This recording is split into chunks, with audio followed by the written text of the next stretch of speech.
What's going on, guys? Welcome back to the tower. Doing another module highlight today, and we're going to be talking about Dimension Core. So this is a core module, and it buffs chain lightning in a lot of different ways. So the first thing that it does is that it gives chain lightning a 60% chance of hitting the initial target, which is the one that the projectiles are actually being shot to, and where the chain lightning actually starts, which makes it a lot easier to hit certain enemies. And it also doubles the shock chance and multiplier. And the last thing it does is that it allows the chain lightning shock to actually stack on the enemies to amplify the damage even more.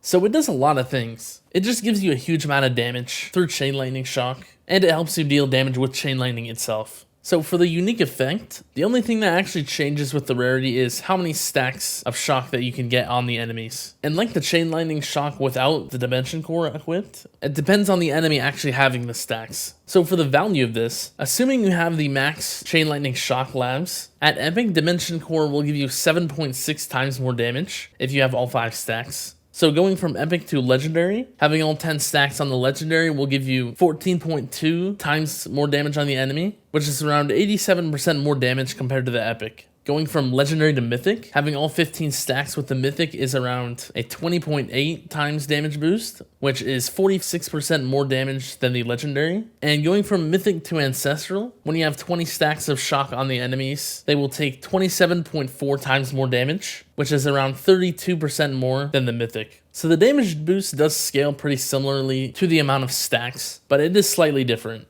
And the value isn't about what I said exactly, since you also do get the same 60% chance of hitting the initial target and the doubling of the shock chance and multiplier, no matter what rarity you're at. So those percentages aren't exactly accurate for the value that you get, but all you need to know is that you will deal more damage with the higher rarities. So for the visual of this module, there really isn't too much I can show you, but this is just the chain lightning shock effect on this boss. It pretty much just has these little electricity looking things in the middle of it, and that's not special to Dimension Core, but that's just what the chain lightning shock looks like. So you will know that you have at least applied one stack. And I can also show you the chain lightning hitting the initial target. So all I have on here is boss and chain lightning for my hit text. And if I let this play, you'll be able to see that the boss is taking chain lightning damage, even though that's the only enemy that my projectiles are being shot at.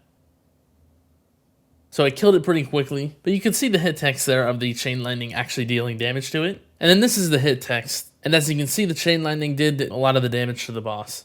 So for the uses of this module, in my opinion, this is currently the best module in the game. For the most part, using damage is mostly the best build, and this just does the best job at buffing your damage. At Ancestral, it gives the highest damage multiplier out of any module, beating out Anti-Q Portal by a little bit. And once you have all these stacks, then the multiplier is on the enemy forever. It's really consistent after that. And it is really easy to actually get the max chain lightning shock stacks on enemies, because the shock chance is doubled. The doubling of the shock chance definitely helps. Not only does it give you a huge damage boost, it also gives your chain lightning the ability to hit targets much better by hitting the initial target. Since without Dimension Core, it's actually a lot harder to be consistent to hit the enemies you actually want it to hit, just because it doesn't have this ability. So you sort of have to rely on the chain lightning bounces to hit the certain enemy that you want. But that's not the case with Dimension Core. So I personally think you actually want to use the module everywhere. It's of course good in tournaments and milestones, but it can also be really good in farming. So having multiple copies is actually very important. As you can see here, I have my farming Dimension Core, and then I have my tournament and milestone Dimension Core. So it's very useful to have 2 of them in the end. So if you haven't 5-starred your Dimension Core yet, then do not do it until you can get another copy to Ancestral. It will definitely help you out in the long run.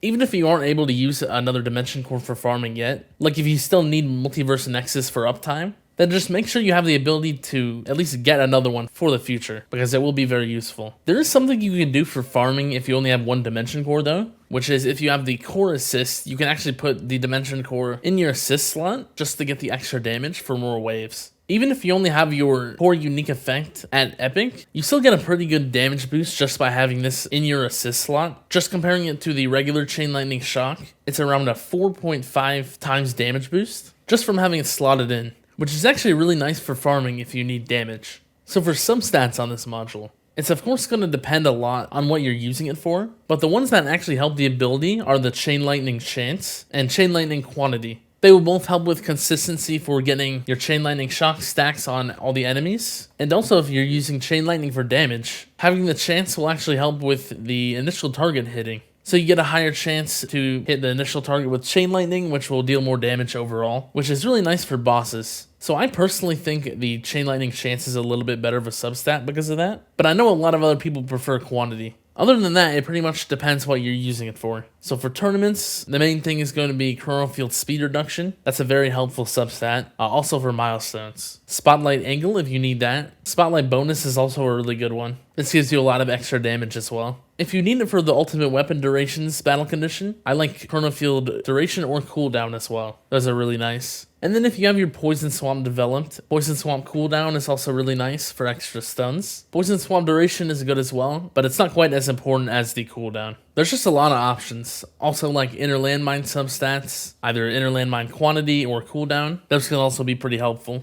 I do personally like Black Hole duration a lot for the extra uptime on that, but I think that's more of a personal preference thing. You can also use Smart Missile cooldown and quantity if you use Smart Missiles. I think if Smart Missiles are your main damage source, that will be very helpful as well. And if you're using it for farming, there's really nothing different than any other module for farming substats. I think you do need Deathwave and Golden Tower cooldown, similar to Multiverse Nexus, just to help you get the uptime on those. The other two Golden Tower substats are also good. Deathwave quantity is really nice as well. And then Spotlight angle is also nice. You can also use a Black Hole substat if you need the uptime on it. I just have that on my assist module though. So overall, Dimension Core is probably the best module in the game, and it's very important to have. So yeah, that's pretty much it. Let me know what module you want to see next, and if you have any other questions, you can leave those in the comments. And yeah, see ya.